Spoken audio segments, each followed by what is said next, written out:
Hey kids, want to see a dead body?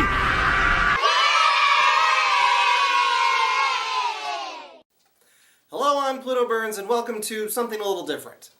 Okay, so funny story, I was looking at Anime News Network's review of the Castlevania anime cartoon thing, and right next to that was an advertisement for their overview of the summer animes coming out, and the cover picture looked really familiar. Oh, what's that? Gal boobs? Yeah, I know that one. So I went through the list of animes coming out this summer, and I'm like, there's a couple mangas on here that I know. So I figured, why the hell not? Why don't I just give a quick overview of the 3 mangas turned into animes this summer for, I guess, a viewing recommendation for some people. To start with, I'm going to talk about Koi to Uso, or Love and Lies, which is really bad. I thought it was quite awful.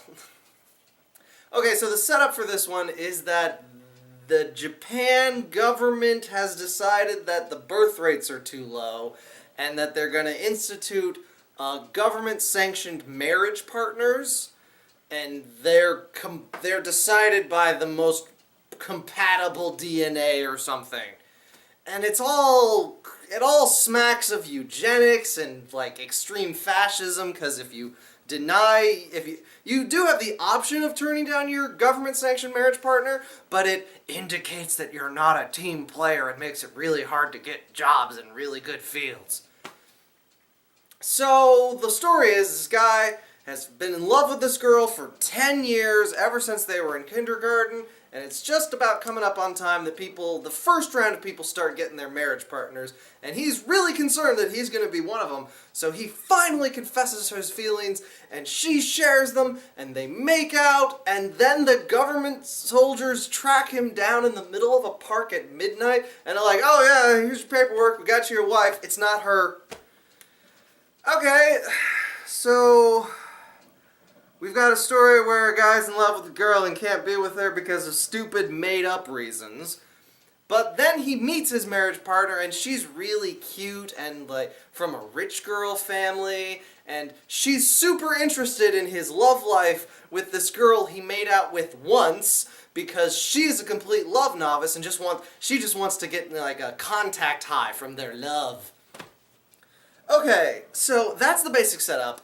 Guy is engaged to this girl who's nice, but he's in love with this other girl who's like, oh well, he's engaged now, I might as well like try and get over him.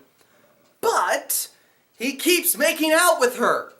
Like, in a lot of different places, he's just like, mwah, mwah, mwah, mwah, and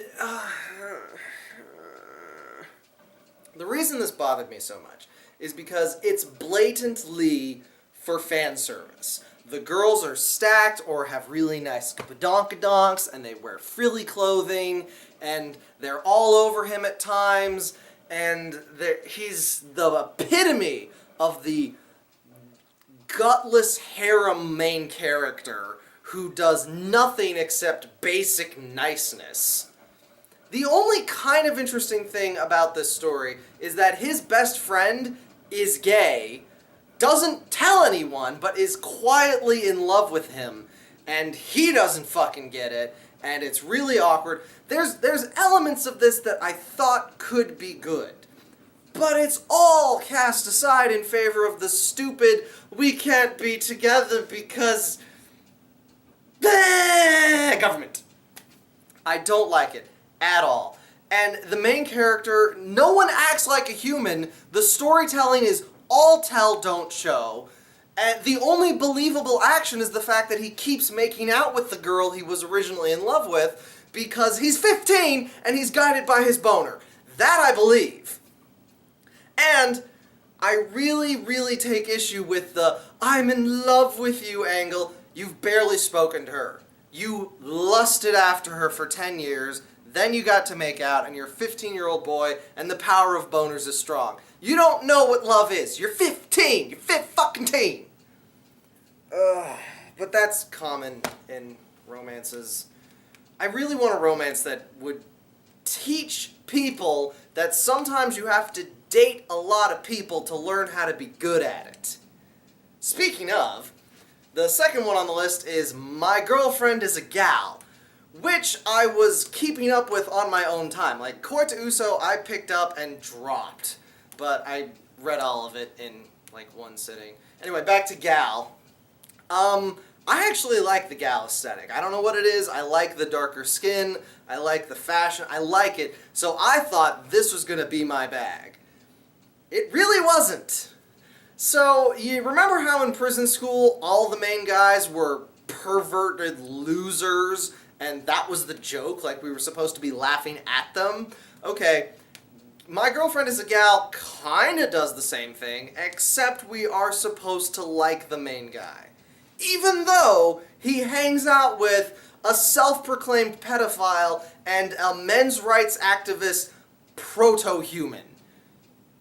He hangs out with these people voluntarily, and they're the ones who coerce him into confessing his love to a gal, not because he actually knows anything about her or likes her, but because she looks easy and he can lose his V card. And he confesses, and she's kind of like, who the fuck are you? But he persists, and she's like, you know what, fine, let's go on some dates, let's do this. Indicating that she understands that going out with people does not mean a long-term loving relationship. Sometimes it just means, let's go bowling. Let's go bowling. I want to go bowling with someone. You're a guy. I like hanging with guys. Okay, so the whole manga is this pathetic loser learning basic human shit about girls because he's dating this gal, which is actually kind of an interesting angle.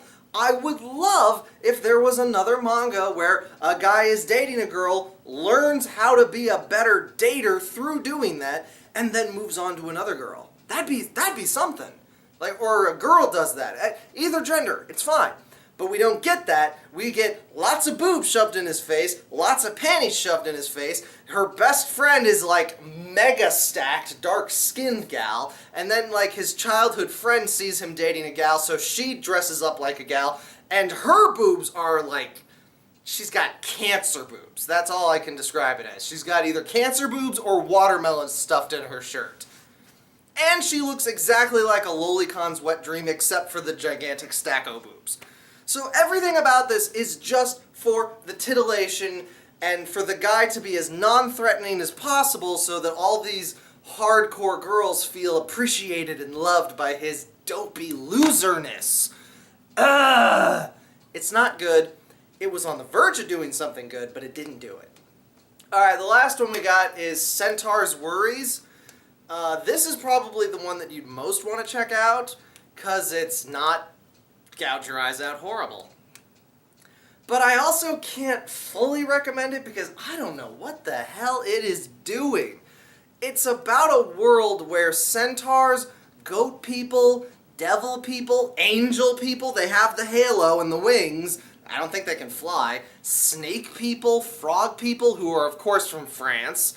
These are all different, like, variants of human. I'm not totally clear on the genetics of how this works, but they're all human, and they live in, and the story is particularly focused on one particular centaur girl living in Japan, and she's fine, I guess, as a character, but she's kind of boring. And it's going for the slice of life, cute girls living their cute girl life thing, which if that's your thing, this is probably going to be okay for you. But the whole, like, aliens. Almost forgot about the aliens. But there's the whole, like, species war thing. Like, centaurs used to be used as horses, but because, you know, they're centaurs, they had to, like, bind the human upper half in, like, weird bondage gear. And I just, I can't figure it out. I can't get my fingers on this manga because it's so weird. It kind of reminds me of Zootopia because I think it's going for a racism metaphor, but accidentally creates a version of racism a lot more complicated than our actual racism. Because our actual racism is some people have different skin colors and some people got a bug up their butts that their skin color was better. Whereas you have a scenario where snake people and frog people interact with horse people, I can see why there would be a lot of distrust there. Just like in Zootopia, you know what? I understand why rabbit people are scared of tigers. I get that. There's logic there. And the aliens are canon. This is not like, oh, there's an alien searching for a club and they give hints that aliens might be real. No, we bump into aliens several times and they're like scouting out humans. It's weird. I don't get it. I don't know what it's going for. It's not going for like a tone piece, because I've read those where it's just like nothing happens but it all sets up like a tone in a world. It's not doing that. It's kind of setting up a world, but it mostly just seems to be cute girl shenanigans, and not even particularly interesting cute girl shenanigans. But it's alright. I don't know if the anime is going to maintain the sort of like casual nudity of the manga, where it's not like fetishized in any way. It's just they're naked because they're in the bath. But look, if you like cute girl slice of life, Centaurs Worries is at least something to check out. This came out the manga came out a while ago, and it got buried by Monster Musume. Probably for the best. Anyway, that was my coverage of the 3 mangas coming out with animes this summer that I know anything about. Not necessarily great pickings here, but, you know, they're not like the worst things in the world. Except for Koitsu Uso. That's horrible.